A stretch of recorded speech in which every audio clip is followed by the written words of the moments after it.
अस्सलामु अलैकुम वरहमतुल्लाहि वबरकातुहू। मेरे प्यारे दोस्तों, अस्तगफिरुल्लाह सिर्फ एक लफ्ज नहीं बल्कि एक ऐसी ताकत है जो इंसान को अल्लाह से जोड़ती है, गुनाहों की गर्द से पाक करती है, दिल को सुकून देती है और किस्मत की बंद राहों को खोल देती है। कुछ गुनाह ऐसे होते हैं जो हम करते हैं और कुछ गुनाह ऐसे होते हैं जो हमें खा रहे होते हैं। तौबा करो जब तक रब दरवाजा बंद ना कर दे। कह दो अस्तगफिरुल्लाह, शायद ये आखिरी मौका हो। जिस लफ्ज में अल्लाह की रहमत भी है, माफी भी और सुकून भी, वो लफ्ज है अस्तगफिरुल्लाह। अगर आज दिल बेचैन है, आंख नम है और जिंदगी उलझी हुई है, तो एक बार दिल से कहकर देखो, अल्लाह से माफी मांगकर देखो। तुम गुनहगार हो, बहुत गुनाह किए हैं, तो खुशकिस्मत हो, क्योंकि अल्लाह कहता है आ जाओ, जितने भी गुनाह हैं मैं सब माफ कर दूंगा। बस एक बार कह दो अस्तगफिरुल्लाह। तौबा करने में देर मत करो, क्योंकि मौत कभी देर नहीं करती और शायद अस्तगफिरुल्लाह ही तुम्हारा आखिरी लफ्ज हो। तो क्यों ना अभी से आदत बना लो, जिंदगी की हर गलती, हर नाकामी, हर गुनाह का जवाब है अस्तगफिरुल्लाह। ये सिर्फ लफ्ज नहीं, अल्लाह की तरफ लौटने की पुकार है। तो चलो लौट चलें। अल्लाह ने हमें इस तरह पैदा किया है कि हमारी जरूरियत होती है और हमारी जिंदगी में मुख्तलिफ चीज होती है जिन्हें हम पूरा करना चाहते हैं। हम हमेशा अल्लाह ताला के मोहताज होते हैं, वही हमारी जरूरतें पूरी करने वाला है और हम उसी को पुकारते हैं। कभी कभी हम अल्लाह को बहुत ज्यादा और बहुत लंबे अरसे तक पुकारते हैं, लेकिन हमें अपनी दुआओं का फौरी नतीजा नजर नहीं आता। मगर हमें यह जान लेना चाहिए कि जब भी हम अल्लाह से दुआ मांगते हैं, वो दुआ अल्लाह के यहाँ लिख ली जाती है। दुआ करना बहुत बड़ी इबादत है।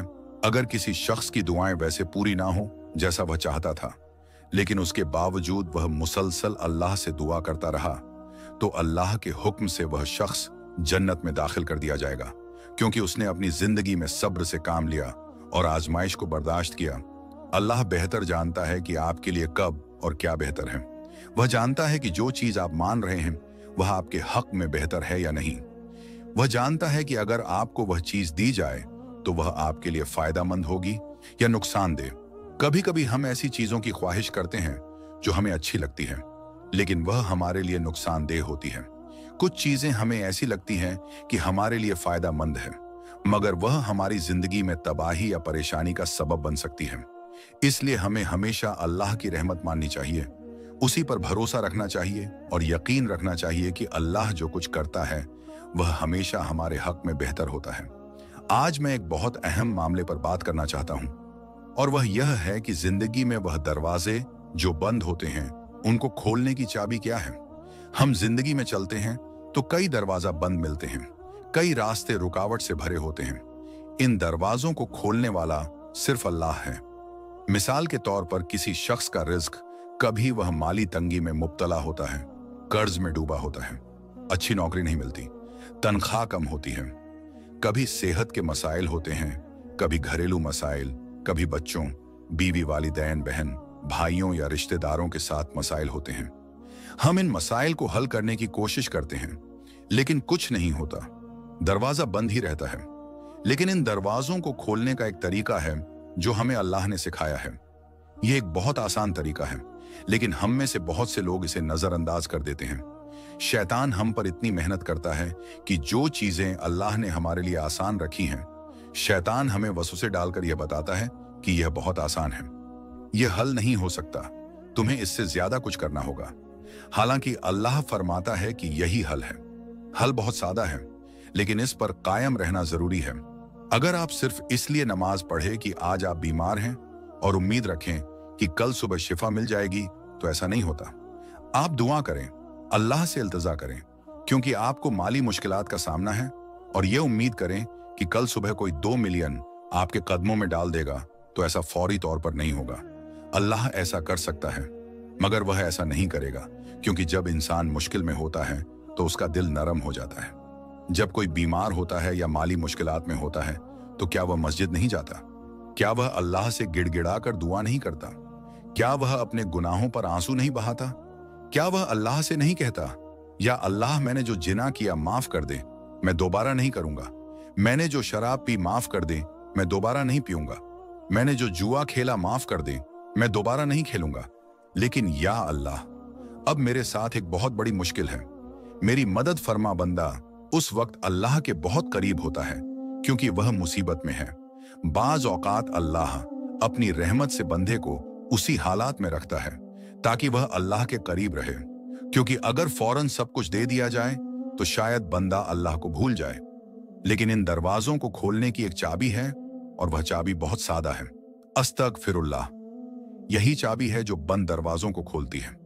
अस्तगफिरुल्लाह का मतलब है, ऐ अल्लाह, मैं तुझसे बख्श चाहता हूं, मुझे माफ फरमा। हम में से बहुत से लोगों को गलत फहमी होती है कि सिर्फ गुनाह करने के बाद ही इस्तगफार पढ़ना चाहिए, लेकिन ऐसा नहीं है। चाहे हमें कोई खास गुनाह याद हो या ना हो, फिर भी हमें इस्तगफार पढ़ना चाहिए। यही दुनिया और आखिरत की भलाई के दरवाजे खोलने की चाबी है, और वह चाबी बहुत सादा है।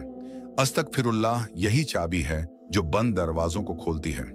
अस्तगफिरुल्लाह का मतलब है, ऐ अल्लाह, मैं तुझसे बख्श चाहता हूं, मुझे माफ फरमा। हम में से बहुत से लोगों को गलत फहमी होती है कि सिर्फ गुनाह करने के बाद ही इस्तगफार पढ़ना चाहिए, लेकिन ऐसा नहीं है। चाहे हमें कोई खास गुनाह याद हो या ना हो, फिर भी हमें इस्तगफार पढ़ना चाहिए। यही दुनिया और आखिरत की भलाई के दरवाजे खोलने की चाबी है। हमारा ईमान है कि रसूल अल्लाह सल्लल्लाहु अलैहि वसल्लम बेगुनाह और मासूम हैं। आप सबसे कामिल इंसान हैं। लेकिन हदीस में आता है कि आप सल्लल्लाहु अलैहि वसल्लम दिन में 70 से 100 मर्तबा इस्तगफार पढ़ा करते थे। क्या आपने कभी सोचा कि जब वह बेगुनाह थे तो फिर क्यों इस्तगफार करते थे? इसका जवाब यह है कि इस्तगफार भलाई के दरवाजे खोलने की चाबी है। जो कुछ आप चाहते हैं, अल्लाह से माफी मांगे, लेकिन इस्तगफार दिल से होना चाहिए, सिर्फ जुबान से नहीं। अगर आप दिल से एक मर्तबा या अल्लाह मुझे माफ कर दे कह दें, या 1000 मर्तबा बगैर तवज्जो के कहने से ज्यादा असर रखता है। अगर आपको अरबी में मुश्किल हो तो अपनी जबान में कहें, या अल्लाह मुझे माफ कर दे। आप इसके असरात खुद देखेंगे। जब मस्जिद में दाखिल हो रहे हो, जब निकल रहे हो, जब नमाज के बाद बैठे हो, जब गाड़ी चला रहे हो, जब किचन में हो, जब लिबास पहन रहे हो, जब काम कर रहे हो, जब चल रहे हो, जब बात कर रहे हो, बार बार या अल्लाह मुझे माफ कर दे। अगर आप रोजाना 100 मर्तबा इस्तगफार कर लें तो जिंदगी के सारे बंद दरवाजे खुल जाएंगे। मेरे भाइयों और बहनों, यह इतना ताकतवर जुमला है कि यह आपको सीधा जन्नत तक ले जा सकता है। एक दिन हम सबको मरना है। अगर हम रोजाना इस्तगफार करने के आदी हो जाएं, तो इसका मतलब है कि जिस दिन हम मरेंगे उस दिन भी हमने कहा होगा, ऐ अल्लाह मुझे माफ फरमा। हर बार जब हम इस्तगफार कहते हैं, वह नाम में आमाल में लिख लिया जाता है, और जब हम अल्लाह ताला के सामने पेश होंगे और हमारे आमाल नामे सामने रखे जाएंगे, तो वह देखेगा कि इस बंदे ने मरने से पहले उस दिन 30 बार ए अल्लाह मुझे माफ फरमा कहा। क्या आप समझते हैं कि सबसे ज्यादा रहम करने वाला, सबसे ज्यादा मेहरबान और सबसे ज्यादा बख्शने वाला आपको माफ नहीं करेगा? क्या वह आपको जहन्नम में डाल देगा? हरगिज नहीं। अल्लाह ताला कभी भी आपकी सच्ची तौबा को रद्द नहीं करेगा। तो मेरे प्यारे भाइयों बहनों, अगर आज आपने दिल से अस्तगफिरुल्लाह कहा है तो यकीन जानिए आपने अपनी किस्मत को बदलने की शुरुआत कर दी है। अल्लाह उस दिल को कभी खाली नहीं लौटाता जो टूटकर उससे तौबा करता है। तो चलो रोज एक नई शुरुआत करें, तौबा से, रूहानी सफर से, अल्लाह की रहमत की तरफ लौटने से। अगर ये बातें आपके दिल तक पहुंची तो इसे अपने दोस्तों, घर वालों और उन सब के साथ जरूर शेयर करें जिन्हें अब भी अस्तगफिरुल्लाह की जरूरत है। और अगर आप चाहते हैं कि ऐसे दिल छूने वाले और रूह जगाने वाले अल्फाज फिर सुनने को मिलें, तो इस चैनल को सब्सक्राइब करें, वीडियो को लाइक करें और बेल आइकन भी दबा दें, ताकि अगली बार जब दिल थक जाए तो हमारी आवाज फिर से आपको अल्लाह की तरफ बुला सके। अल्लाह आप सबको अपने हिफ्ज़ व अमान में रखे। अस्तगफिरुल्लाह व अतूबु इलैह।